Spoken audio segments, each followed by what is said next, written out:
Welcome to Notes and Queries, a programme in which questions are asked and answers given, though not necessarily in that order. We cover some questions which have no answers, some questions which have several answers, and some questions which just have some more questions. So we're not asking straightforward things like, what does 2 and 2 equal, or what is the state capital of California, but questions such as, why do you get bags under your eyes when you're tired? Do cockroaches have any redeeming features? And why do men always do the cooking at barbecues? Helping me with my inquiries is Carol Vorderman, who has a mathematical ability that can always be counted on, and an encyclopedic knowledge of encyclopedias. Now, we've got a question to start with, one for you, perhaps, Carol. Is it possible to crossbreed between a Bactrian camel and a dromedary? And if so, would the offspring have 1 hump or 2? Do you happen to know the answer to that question, yes, Carol? I funnily enough, just happen to have a Bactrian camel here. Yeah, with the 2 humps. And with the 2 humps. And apparently it has been done. They have crossbred between that and a dromedary. And what happens is you end up with one enormous hump with a flat top, just like that. Made out of chewing gum, apparently. Made out of chewing gum and painted beige. Well, that's fascinating. Anyway, that's enough of camel humping. And here's another question, and it's about hair, which is something very close to my heart, if not to my head. But the question that's been asked is it true that hair becomes self-cleaning if you don't wash it? And I'm going to go to some people who've joined us in the studio audience here who can answer this, starting with Donna Swaby. Now, you don't wash your hair, is that right? When was the last time you washed your hair? About 6 years ago. 6 years ago. And what happens? Does it, it looks clean enough and tidy enough? Well, it starts off getting quite greasy, and about 8 weeks later, it's like that again. Yeah. It's ordinary. So do you put water on it ever, or you brush it? I rinse it and I brush it. Yeah. And can I just sort of touch it and feel it? This is a good way great way of meeting girls. And it just kind of smells like ordinary hair, doesn't it? It's, and you save all that time. And there's somebody else here. You're halfway through the process, is that right? Well, 8 weeks into it. 8 weeks. Yes. Now, is it bad at first? Is it? No, it's great. Is your hair any greasier than usual? No. It's so it was like that when you. No, I just got fed up with washing it. I used to spend the whole day thinking, oh, I better wash my hair because, you know, I look a mess and all that. And I thought, well, I might as well... I spent the whole day thinking about it. If I spent the whole day thinking about my hair, I'd have nothing to do for 23 hours. I'm a bit of a lazy person, really. All right, well, let's go to a professional on this subject. You're Jackie Dowding, I hope. That's right. And you're, how do you pronounce the word? A trichologist or a trichologist? Trichologist. Trichologist. You want to say no tricks. Trick. It sounds... There were some dodgy practices in haircut. Now, what... I mean, does it work, in your professional opinion, not to be washing your hair? Well, I've never met anybody who's left their hair to that degree, and I have been talking with a few people here. The hair is self-cleansing to a degree. Yeah. What cleans it? What's... Well, sebum, the natural oil that is over our bodies, that is not on our palms and soles of our feet, will cleanse the hair to a degree. It's bactericidal and fungicidal to a degree. And do you have natural bacteria in your hair that help with the cleaning as well? Well, yes, as we do all over the body. We have a skin flora. But I think that we do like to wash our hair. And also to have it massaged when it's being shampooed is therapeutic in itself. Apart from those sort of side benefits, are we in fact being sort of sold a pup by the cosmetic industry or the shampoo industry? They're making us wash it, and does that create a need for more washing a couple of days down the line? Or some people do overwash their hair and wash it too often, too frequently, but most of the people here that haven't washed their hair, and people I've met before, are people who have very dry hair in the first place. It's usually fairly long anyway, and tends to be dry, the hair and the scalp. And does it make the hair grow back at all? Would that just as Sorry, Clive. I'm not formula for that. No. Anyway, but do you think it works, not washing? For some people, not for everybody. Okay. Well, we could try, instead of washing and going, just going. But while we're on the subject of hair, there's a rather interesting further query, which sometimes crop up. Do gentlemen prefer blondes? I'll come back to you, Carol, on this. Now, you're not obviously a blonde person at all. Not obviously. No, but... Have you... We'll work that out later, if I may. But have you ever been blonde? Yes, I have, for purely scientific reasons, of course. Yes. Just to experiment with this very question. And I discovered that, yes, gentlemen do prefer blondes, but only for a certain length of time. Right. Yes. What, 20 minutes or something? We move on to another query, which I suppose might be connected. The question is, how many types of lice are there which live on the human body? Now, I put this question earlier to Professor Sir James Bimment.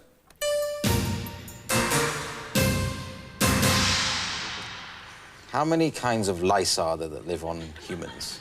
3, the head louse, which of course is the common one, and probably 10% of school children in this country at any one moment have got them. Yes. And then there's the body, or is nowadays called clothing louse, because it lays its eggs on people's clothes. Now that was almost disappearing because the eggs were killed by hot laundry of underclothes. Yeah. Now, with these very, very low temperature, so-called environmental friendly washes coming back, the eggs are surviving again. Well, it's friendly to the louse, isn't Friendly it? to the louse. The louse was something which we did a lot of work on in the London School of Tropical Medicine, and I had a great professor, my first one, Patrick Buxton, who was very much in the Haldane mood. He loved to do experiments on himself. Yes. And he wanted to know how lice migrate about the body. Yeah. Came in one morning and said, I've got 10 male lice in a tube. I'm going to put them just inside my collar, and in an hour's time, you come with me in the washroom and we'll find out where they've got to. Yeah. An hour later, we went into the washroom and Buxton took off all his clothes. And out of those 10 male lice, we found 7 males and 4 females and 27 youngsters and lots of eggs. And security was tightened up very considerably after that. We've mentioned 2 sorts of lice. There's the head louse and the clothes louse. Louse. What's the third one? Well, the third is a totally different and extraordinary-looking creature called, for obvious reasons, the pubic louse. Yes. Which is found, as its name suggests, comparatively rare, and yet, 20 years ago, I was called in by my then medic and asked if I would identify a specimen that he'd got, and I took one look at it and I said, oh, that's a pubic louse. Couldn't mistake that for anything. What's the problem? And he said, well, I had an au pair girl in here who was complaining of irritation of the eyebrows. The eyebrows. Well, that conjures up a thought or two. It does indeed. OK, well, now we have another question, which is, why is water wet?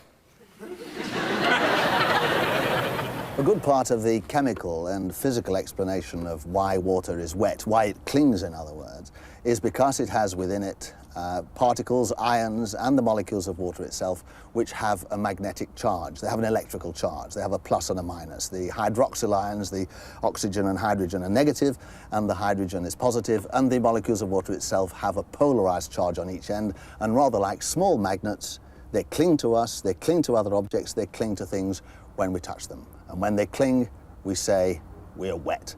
And so that is why water is wet. Well, my view is that when we ask, is water wet, we're not asking about the water. It's a kind of verbal shorthand whereby we talk about our own experience of water. So water is not wet. Water is wet is describing our contact with water in the same way that if I speak of you as being a kind man, I'm not talking about you. I'm not talking about an innate quality. I'm talking about my experience of you. And that's all we can speak about. Of course, our experiences relate to other people's experiences. We are in human bodies in the same world. But that doesn't mean I can have other people's experience or that I can talk about water as if I knew it independently of my own perception of it and my own experience of it. So we're talking about really an experience that everybody has, everybody in the world has. They all know what water is. Well, I haven't met everybody in the world, so I would prefer to talk about the fact that I've not met everybody in the world as well, but we can make certain guidelines that it's a common understanding that there is such a thing as water and that it wets, whatever that means. And I'd like to suggest that water wets because it clings. It clings in a way like this. You put your hand in there, lift it up, and there's water attached to it. Yes, but you're just replacing one word with another. You're trying to explain wet by the term clingingness, or the quality of clingingness. So all you're doing is replacing one word with another. It doesn't get you any nearer. Well, it does say something which experience of water, which wetness. wet doesn't say. It actually enlarges on the meaning of it. It gives a clearer definition of what we mean by wet. But you see, you still have to experience the clingingness. So we're going back to the importance of the experience of water to create wetness. Mm-hmm. So what do you mean then? That in fact, water doesn't wet at all? Are you saying water doesn't wet at all? We're talking about whether water is wet, not whether it does wet. Right, our next query is, what is the most poignant passage in English literature? And I have with me Frank Muir, one of the most poignant humorists and men of letters, to answer the question. I suppose it's not exactly easy to do it objectively, this, but do you have any favourite poignant passages? There's a wonderful answer was Oscar Wilde's, wasn't it? He said that one would have to have a heart of stone not to read the death of little Nell without laughing. Yes. Are there other ones that really sort of stick in your mind as... Stick in the core, but not the mind. I think actually P.G. Wodehouse, who never wrote a sentimental line in his life, wrote a delightful story about Lord Emsworth rescuing a little Cockney girl. She rescues him from a mastiff, and she shouts at it, and it rolls over in submission, and he's never been impressed by anything so much in his life as this little girl. And I was moved by that because it was an unsentimental man with a real situation. Yes, but that's more like a sort of surprise element, is it, coming in the middle of book after book from Wodehouse, and then suddenly there's this little sentimental moment? Not really, because it was so deeply embedded in the plot. You know, yes. It was right and proper. Well, what about the more obvious ones? I suppose I can't tempt you with a bit of Watership Down, which is the death of a rabbit, but it is quite funny, isn't it? It seemed to Hazel the rabbit he would not be needing his body anymore, so he left it lying on the edge of the ditch. Well, that's what I mean. But OK, it's a rabbit, but it could have been a human being there. Well, that's the trouble. That's the pathetic fallacy, isn't it? Wishing human characteristics onto inanimate objects, the angry sea and stuff. But little Nell you didn't seem to go for, even though she is not actually an animal. She is a human. But he overwrites, I think, deaths. He's not very good on deaths, your Dickens. Yeah. he was marvellous on humour, terrifically tight humour. He starts 3 paragraphs with the sentence, for she was dead. To get the... She was dead. Dear, gentle, patient, noble Nell was dead. A little bird, a poor, slight thing in the pressure of a finger would have crushed, was stirring nimbly in its cage, and the strong heart of its child mistress was mute and motionless forever. Oscar Wilde was right. But I think that's very good. I think one of the most nostalgic ones... You're rather sweetly easily touched, aren't you? As well as I was selecting that as a sort of as a benchmark to compare your ones with, really. But the Inheritors, I think, I can't find a passage in that, but The Inheritors by William Golding is all about a whole species going out of existence. Oh, that's bad. Neanderthal man being replaced by Homo sapiens, but... we don't want that. No, you don't want that one? Oh, we'll forget that one. How about King Lear? That's a pretty poignant moment. Yeah, that's all right. King Lear's... Which is a fantastic the word never just repeated 5 times, which is... you can't really improve on that. Daughter dying, and why should a dog, a horse, a rat have life, and thou no breath at all, thou'lt come no more, never, never, never, never, never. Now, you can't improve on that, can you? You should take it up. You read that so beautifully. Well, I was trying not to sort of overwhelm you and have you breaking into tears, but yes. No, I think there's lots of interesting passages, but it's wholly subjective, isn't it? What you find touching at that moment under the circumstances you're in. How do you go on an author like Thomas Hardy, who sort of sets off at the beginning to make it clear we're dealing with a tragedy here? Here comes the tragedy. Yes, it's happened now. I think with the writing and the quality of Thomas Hardy, it doesn't matter being manipulated. Yes. But there's very high standard of writing, to me. Yes. Well, thank you for applying your mind so seriously to that subject, Frank Muir. One does what one can. OK,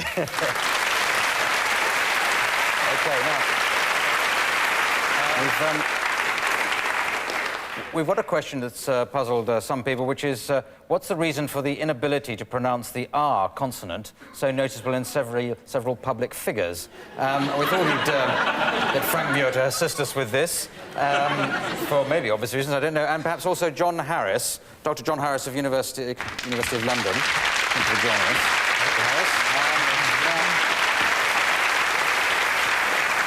Now, I've squared this with Frank Muir in advance. You have that sort of characteristic, it's rather a pleasing sound to many people, but it's not quite the pure R sound that many people aim at. Has that ever caused you any trouble? No, no trouble at all. It's rather ironic, actually, that after, I think, something like 45 years being so lightly paid as a broadcaster, I'm asked on this programme because I can't pronounce my R's. Which I'm sure the doctor would tell me how to be able to pronounce my R's. Well, before we get to that, why do some people have this? It's not exactly a speech impediment, it's just an inability to pronounce that particular Good way. breeding. Yes, that's right. We know what it is, what it's not, that's for sure. We know it's not a W, for instance. You know, people often think it's a W sound. No. So if you said a word like ring, it'd be different from wing. Ring.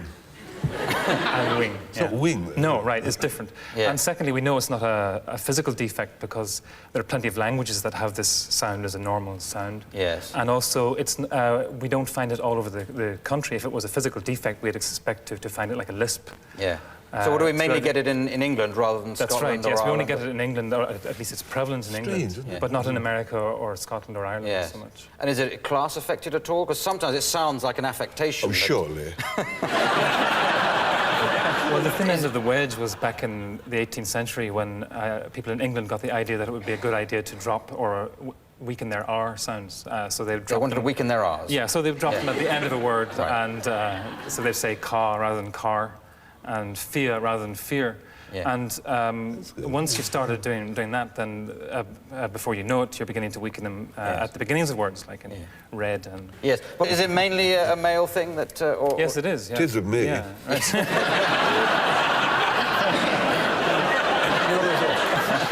There was a speech therapist I met once at a party who said it's OK if I pull the sides of my mouth down. Yeah. And it's terrible at a party saying, "What are you reading, Rachel?" Yeah. Well, I can see how that would work, because once you're doing that, nobody's listening to what you're saying. So... It worked well with Rachel, Yeah. But does it work? Can you say round the rugged rocks? No, round the rugged rocks, the ragged rascal ran. And when you pull your mouth down, does it make a difference? Round the rugged rocks, the... It does work.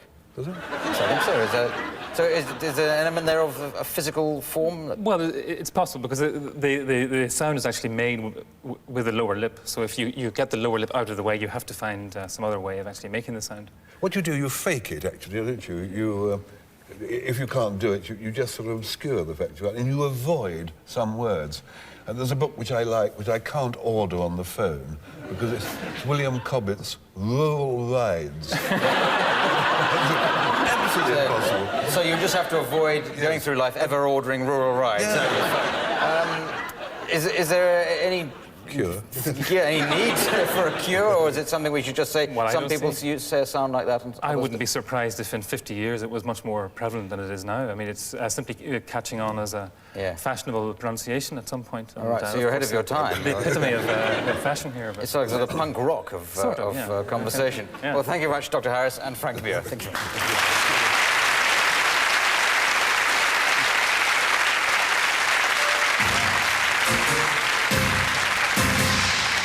All right, here's another good question.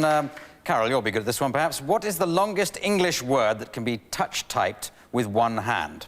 OK, well, first of all, for all those single-digit keyboard bashers, this is how it should be done. Watch closely. Touch typing. Put your fingers here. These are the home keys, and then just spend 3 years learning how to move your fingers around, quick brown fox and all that sort of stuff. And the longest words which can be typed with one hand are afterwards, that's 10 letters, apparently. Oh, carriage return. Exaggerated, that's 11 letters, not very good here. And stewardesses, that's 12 letters, so that's the answer. The longest word is stewardesses, unless you know any better. But whatever the length of word, you may wonder why keyboards don't just follow A, B, C, D, E, and so on. And you would be forgiven for thinking that this arrangement must be the most efficient. But the QWERTY keyboard, as you see it here, is about as user-friendly as a pair of barbed wire underpants. You see, when typewriters were first introduced in the early 19th century, the mechanics were terribly basic. The type keys, that's these bits here, would come up when you hit the key. This would come up and bash the platen. But as soon as typists started to get a little faster, to go home earlier, the keys would jam, and you'd have to keep pushing them down again and start all over again. So it was decided that the keyboard should be redesigned to slow down the typist as much as possible, can you believe? And all the commonly used letters were put in really difficult positions. So you have to reach from the home keys for the useful E, R, T, U, I, and O, but you don't have to reach for J, K, and F, which are the useful letters which you're left with at the end of any Scrabble game. See, what we're really talking about is the simple meaning of words. If you look at these swans, for example, I don't think you could deny that the swans' feet are wet. Ask the swan. Well, that's a silly question because it wouldn't be able to answer. No, I mean, it's not Tell me, has it got wet feet? I am making a serious point. Well, I can deduce. I don't speak Swan. All right, the next question we have to answer is, how secret is the secret ballot? And to discuss this question, really, we have Eric Sadiq, Secretary of the Electoral Reform Society, John Ellis, a former Deputy Returning Officer, David Northmore, ex-committee member of Liberty and author of Freedom of Information Handbook, and in Plymouth, we have James Rusbridger, a former member of MI6. Now, we're all familiar with going into the booth on our own and putting a cross on a voting slip, but of course it has numbers which can be married up to like a check stub. Do you know if they're ever exploited, Eric Sadiq? What happens to those counterfoils afterwards? The ballot papers and the counterfoils are in fact in separate packets. Yeah. It may well be that if a candidate or indeed electors were dissatisfied or suspected that there had been some fraud, that there could be an election petition, and then a judge could order that the counterfoils and the ballot papers be brought back together in order to locate any fraudulently cast ballot paper and remove it and, of course, possibly alter the result. Yes, it means that at every election there is a way of checking up, if you wanted to, see who any individual person voted for. I mean, are you happy with that? Liberty is the organiser. It used to be called the National Council for Taking Liberties or something, wasn't it? But, civil liberties. Yeah, civil liberties. But what would be Liberty's solution to that, to avoid that? Well, the procedure that's just been explained to you doesn't actually prevent people from committing electoral fraud. Yeah. It would be appropriate that we have a system whereby we are obliged to take our polling card with us to the polling station to establish who we are, and possibly some other form of identification, such as a passport or a birth certificate. And that would prevent the problem. And it would also eliminate the potential practice of tracing votes for unpopular candidates. And it's been suggested that people who vote for fringe candidates, communists, fascists, nationalists, members of Sinn Féin, who stand for election, have been traced by the security services. Well, let's bring in a member of the security services, or a former member, James Rusbridger. You worked for MI6, which is more concerned with international matters, but is there anything to suggest that MI5, your sort of sister organisation, ever exploited this system to check out who was voting communist or for dangerous parties such as the Liberals or somebody? Oh, yes. I mean, the idea of looking at ballot papers of the fringe parties, and particularly, of course, the Communist Party, was quite frequently discussed. And I heard it in conversation quite frequently with other intelligence officers. I have to say, it didn't occasion any surprise, because it's well known that the security service has this paranoia about anyone who doesn't think along its own lines. Well, let's just bring in John Ellis, because you worked as a deputy returning officer. Would you have ever cooperated with a special branch to reveal secrets like that? No, I'd have been terrified. Because we kind of depend on people like you to have the integrity to prevent that happening. Yes. I've had no experience of it. Yeah. Would you think it would be possible to rig an election? If I were going to do it... And you're not, obviously. Of course not. There is a very much better method, at least in potential, and it would require the cooperation of the presiding officer and his poll clerk in a polling station. They would have abundant opportunities on at least 2 different kinds of occasions to mark ballot papers, to favour the candidate whose election they desired, put those papers in the ballot box where they would be indistinguishable from those genuinely cast. Yes. And then at the end of the poll, when you could identify those electors who had not voted and who statistically would comprise 20% of the electorate. So at the end of the day, you can tell these people haven't actually voted. Yes. You've got their voting things. You can then write their electoral registration numbers on the counterfoil. And in my opinion, in summary, there is no doubt that it could be done. There is no doubt that it would be effective in swinging the result in a marginal seat. There is no doubt, therefore, that it would influence the outcome of the election overall, nor is there any doubt that it would be very difficult in practical terms, impossible in practical terms, to identify what had occurred. Well, I notice you were nodding away there, Mr. Rusbridger. Are you nodding away as, yes, that could be done, or yes, that's the way we used to do it in the old... No, I mean, I was very interested in the description because it does go to show that a secret ballot is, first of all, as we've established, isn't very secret. And I think fiddling an election is very easy. Are you suggesting that might have been done? I mean, one party seems to have won most of the last elections.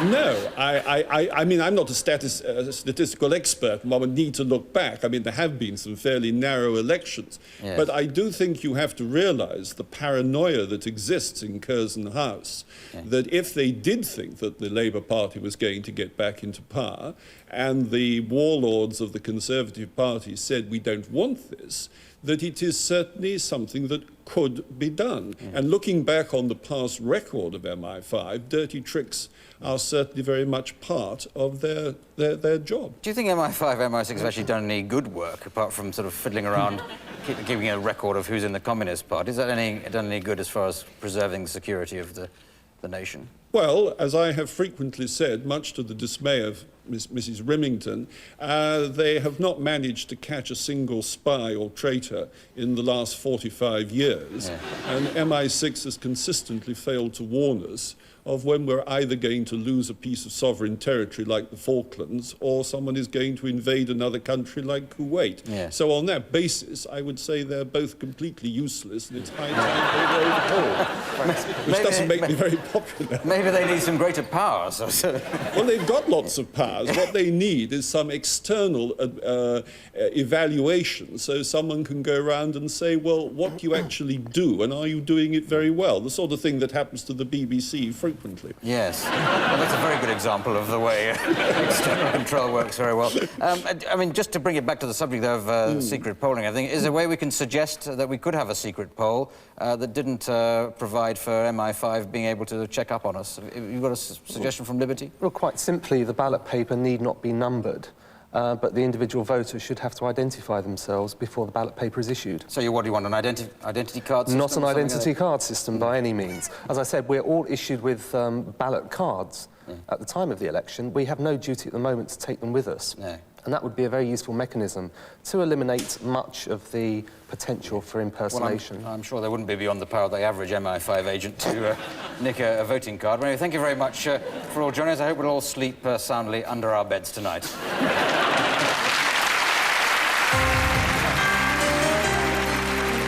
If a Muslim astronaut went into orbit, in which direction would he pray?